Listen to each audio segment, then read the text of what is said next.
Le dérèglement climatique a des effets visibles sur la ressource en eau à l'échelle du département de la Loire. Notre département, qui compte près de 770 000 habitants, se trouve désormais confronté à la perspective de la raréfaction de la ressource en eau. Partage Eau, c'est un collectif de 10 associations qui a organisé le forum départemental le 16 novembre à Saint-Galmier. Alors les Amis du Treuil, c'est qui exactement? Alors c'est un réseau de 39 organisations, associations essentiellement, et 170 particuliers qui se réunissent autour de l'agriculture paysanne, de l'alimentation responsable et de l'environnement. Autour de l'agriculture, très clairement, on milite pour un modèle agricole qui permet le maintien des petites fermes sur le territoire, des fermes qui puissent vivre, dont les paysans puissent vivre de leur travail de manière digne, avec plutôt des circuits courts, l'idée que les fermes nourrissent leur propre territoire. Ça, c'est une valeur qui se rattache à l'agriculture. Sur l'alimentation, il y a plusieurs associations, dont les AMAP, qui militent aussi pour un accès équitable à l'alimentation, et là aussi des produits qui proviennent plutôt du territoire. Et enfin, l'environnement, on considère que l'environnement et la biodiversité sont en grand danger et qu'il faut tous se retrousser les manches pour agir. Quels sont les objectifs qui vous ont poussé, je dirais, à organiser ou co-organiser ce forum? Alors, on est parti en 2022 d'une année dramatiquement sèche dans toute la France et dans la Loire, et la question s'est posée du partage équitable de l'eau. La question dans la Loire, c'était de se dire, est-ce qu'on attend qu'il y ait des guerres de l'eau, est-ce qu'on attend qu'il y ait des conflits d'usage, ou est-ce qu'on établit un dialogue en amont pour essayer justement de manière responsable et partagée, de faire que l'eau soit gérée différemment. Donc c'est parti de là, et très très vite, l'idée qui a été rappelée, c'était de dire que l'eau est un bien commun, et que les citoyennes et les citoyens doivent avoir leur mot à dire dans la gestion, dans la gouvernance de l'eau, dans les futures décisions.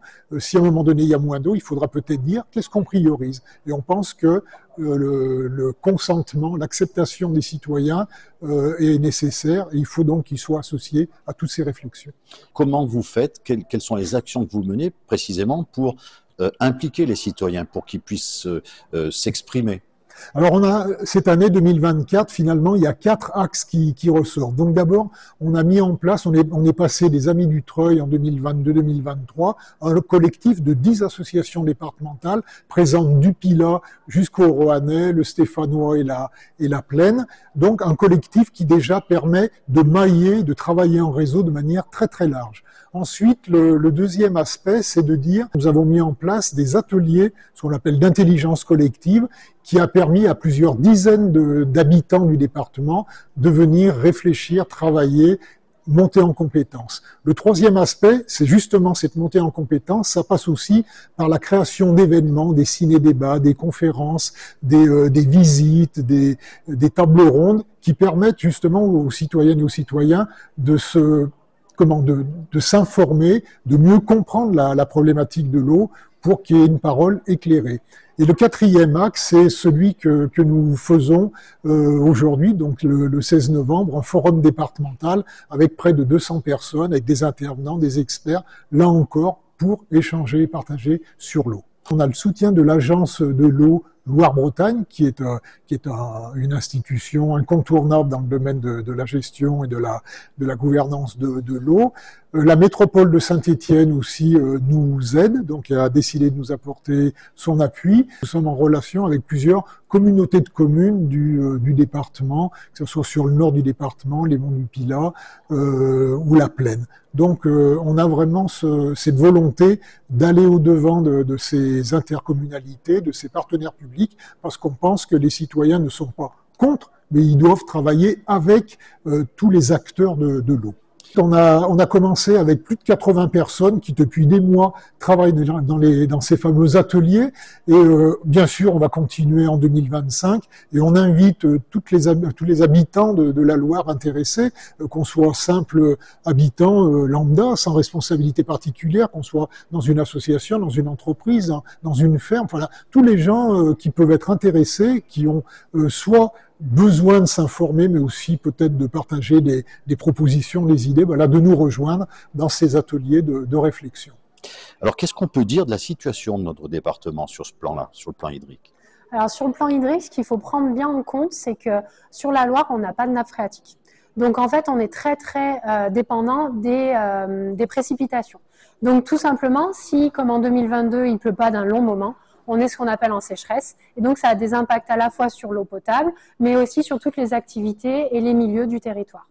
Et donc cet aspect dépendance aux précipitations, c'est vraiment très important de le prendre en compte dans le cadre du changement climatique, où il va y avoir des périodes de plus en plus longues où il y aura moins d'eau, mais aussi des périodes, comme on a pu le voir le 17 octobre, où il y a des précipitations d'un coup immenses et qui détruisent beaucoup de choses. Alors comment ça fonctionne? Parce que vous nous dites qu'il n'y a pas de nappe phréatique dans le département. Alors d'où vient cette eau pour notre département?